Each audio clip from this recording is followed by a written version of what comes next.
বন্ধুরা, আজকের ভিডিওতে আমি আধুনিক বাংলা হোটেল সিরিজটি এক্সপ্লেন করতে যাচ্ছি। সিরিজটির ডিরেক্টর কাজী আসাদ। আইএমডিবিতে যার রেটিং হলো 6.4 আউট অফ 10। আপনারা যদি এই ওয়েব সিরিজটি দেখতে চান তাহলে চরকি প্ল্যাটফর্মে দেখতে পারেন। ভিডিও শুরু করার আগে আপনাদের সবার কাছে একটি অনুরোধ, ভিডিওটি ভালো লাগলে ভিডিওতে একটি লাইক আর চ্যানেলটিকে অবশ্যই সাবস্ক্রাইব করবেন। তাহলে চলুন শুরু করা যাক। প্রথম এপিসোডের নাম হলো বোয়াল মাছের ঝোল।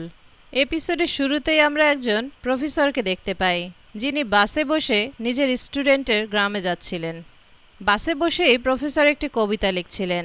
কবিতা লিখতে লিখতে একটি গাছের নিচে বাসটি থামে আর সেখানেই তিনি নেমে পড়েন। সেখানেই তার সঙ্গে একজন মাঝির দেখা হয়।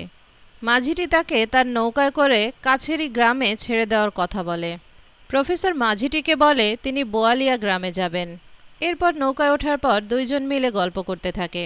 প্রফেসর বলতে থাকেন তিনি ঢাকা বিশ্ববিদ্যালয়ের রিটায়ার্ড প্রফেসর। ওনার একটি মেয়ে আছে যে বিদেশে থাকে, আর 2 বছর আগে তার স্ত্রী মারা গেছে। প্রফেসরের হবি হলো অবসর সময় বাংলাদেশের বিভিন্ন স্থানে ঘুরে বেড়ানো। এভাবেই ঘুরতে ঘুরতে তিনি তার একজন ছাত্রের গ্রামে বোয়ালিয়ায় চলে আসেন। সেখানে এসে তার ইচ্ছে হয়েছে ছাত্রের মায়ের হাতের বোয়াল মাছের ঝোল খাওয়ার। মাঝির সঙ্গে কথা বলতে বলতেই প্রফেসরের ছাত্র আজিজ ফোন করে প্রফেসরকে। কথা বলতে বলতে প্রফেসর রাত্রে থাকার কথা বলে। আজিজ তখন বলে আপনি চলে আসুন, কোনো চিন্তা করবেন না।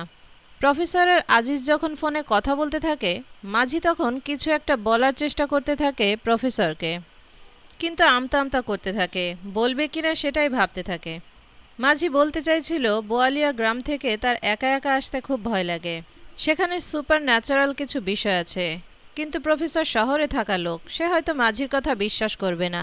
এই ভেবে মাঝি আর কিছু বলে না। সন্ধ্যা হতে হতে প্রফেসর বোয়ালিয়া গ্রাম পৌঁছে যায়। নদীর পাড়ে নৌকা পৌঁছালেই আজিজ চলে আসে প্রফেসরকে নিতে। আজিজকে দেখে প্রফেসর খুব খুশি হয়ে যায়। মাঝি তখন প্রফেসরকে জিজ্ঞেস করে তিনি কখন ফিরবেন, তাহলে মাঝি তাকে আবার নিতে আসবে। আজিজ তখন তাড়াতাড়ি মাঝিকে বলে তার কোনো দরকার নেই, গ্রামে আরও অনেক মাঝি আছে, যে কেউ প্রফেসরকে পৌঁছে দিতে পারবে। এরপরই আজিজ আর প্রফেসর ঘরের দিকে যেতে শুরু করে। বাড়ি যেতে যেতে দুইজন অনেক গল্প করতে থাকে। প্রফেসর আজিজকে ধন্যবাদ দিতে থাকে এত সুন্দর একটা গ্রাম দেখার সুযোগ করে দেওয়ার জন্য। সাথে তিনি আজিজের মায়ের হাতের বোয়াল মাছের ঝোলও খেতে চান। আজিজ এই কথা শুনে একটু ভয় পেয়ে যায়, কারণ সে বাজার থেকে মাছ আনতেই ভুলে গেছে। প্রফেসর তখন হেসে দিয়ে বলে আজকে ভুলে গেছো তো কি হয়েছে, আমি আজই তো ফিরে যাচ্ছি না, আর কোনো একদিন খাইয়ে দিও। আজিজের খুব খারাপ লাগতে থাকে মাছ আনতে ভুলে গেছে এটা ভেবেই। সে তখন গাড়োয়ানকে বলে বাজার থেকে একটা মাছ এনে তার বাড়িতে দিতে। এরপর প্রফেসর আজিজকে সিগারেট অফার করে, কিন্তু আজিজ সিগারেট খেতে লজ্জাবোধ করছিল প্রফেসরের সামনে। অনেকবার রিকোয়েস্ট করার পর সে একটা নেয়। এরপর দুজন কথা বলতে বলতে বাড়ি পৌঁছে যায়। এরপর দেখা যায় রাতে দুজন মিলে খেতে বসেছে। আজিজের মা বোয়াল মাছের ঝোল রান্না করেছে। প্রফেসর সেটা খেতে খেতে খুব খুশি হয়ে কথা বলতে থাকে। আজিজের মাকে অনেক প্রশংসা করতে থাকে, কিন্তু আজিজের মা সেটা শুনেও ঘরের ভেতর চলে যায়। আজিজ প্রফেসরের থাকার জন্য পাশেই একটা বাংলোতে ব্যবস্থা করেছে। সে গরুর গাড়িতে তাকে তুলে দেয় সেখানে যাওয়ার জন্য। প্রফেসর গাড়িতে উঠে যখন যেতে থাকে, আজিজ তখন বলে মধ্যরাতে দেখা হচ্ছে। আজিজ আর প্রফেসরের প্ল্যান হলো মধ্যরাতে তারা একটা পুকুরে গিয়ে মাছ ধরবে। যেহেতু সেদিন পূর্ণিমা রাত ছিল, তাই মাছ ধরতে খুবই মজা হবে। এরপর রাতের বেলা যখন দেখা যায় আজিজ আর প্রফেসর দুজনে মিলে মাছ ধরতে গেছে পুকুর পাড়ে, প্রফেসর তখন আজিজকে বলতে থাকে তোমার মা হয়তো আমাকে চিনতে পারেনি, এই জন্য হয়তো তখন আমার কথার উত্তর দেয়নি।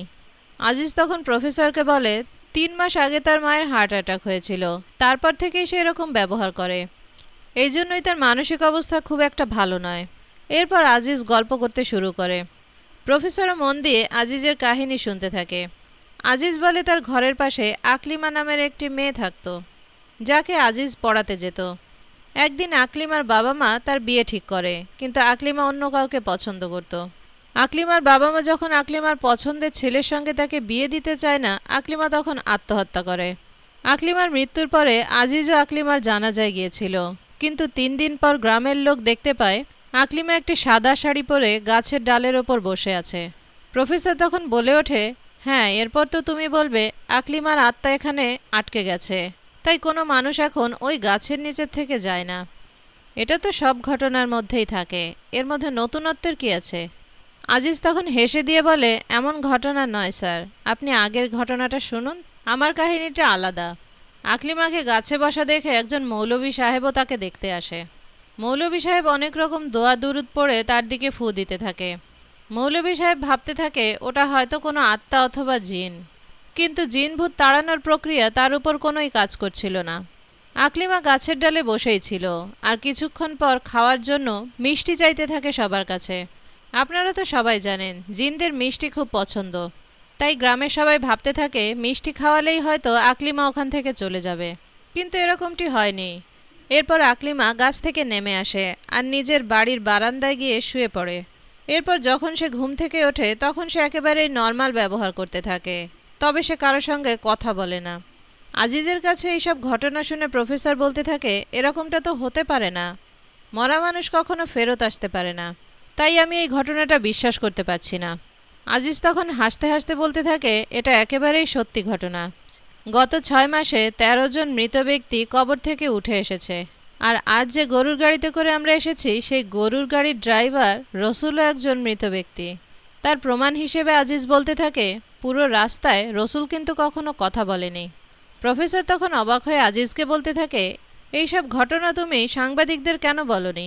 আজিজ তখন প্রফেসরকে বলে, এই ঘটনা আমি বাইরের দুনিয়ার কাউকেই বলবো না, তাহলে হয়তো এই অলৌকিক ঘটনাগুলো আর ঘটবে না।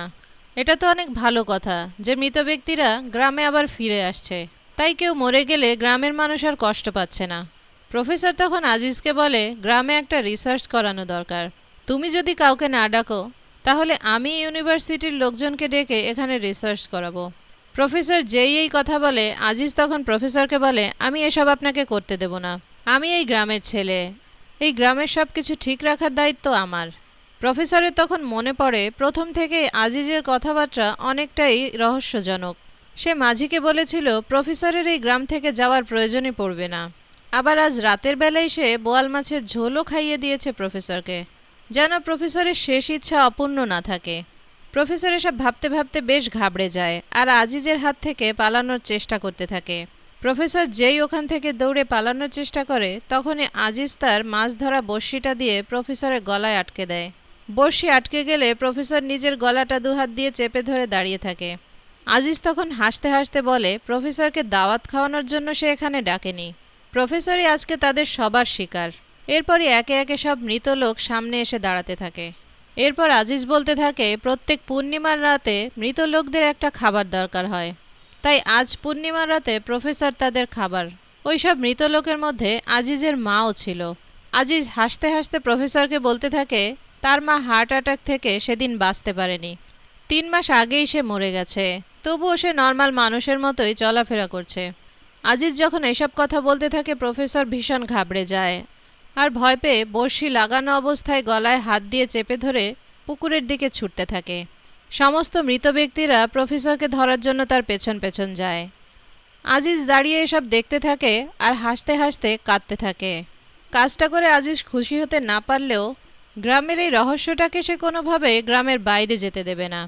এখানেই শেষ হয় প্রথম এপিসোড। বন্ধুরা কমেন্ট করে অবশ্যই জানিয়ে দেবেন কেমন লাগলো প্রথম এপিসোডের ঘটনাটি। পরবর্তী এপিসোড সম্পর্কে জানতে হলে অবশ্যই চ্যানেলটি সাবস্ক্রাইব করে সাথেই থাকুন।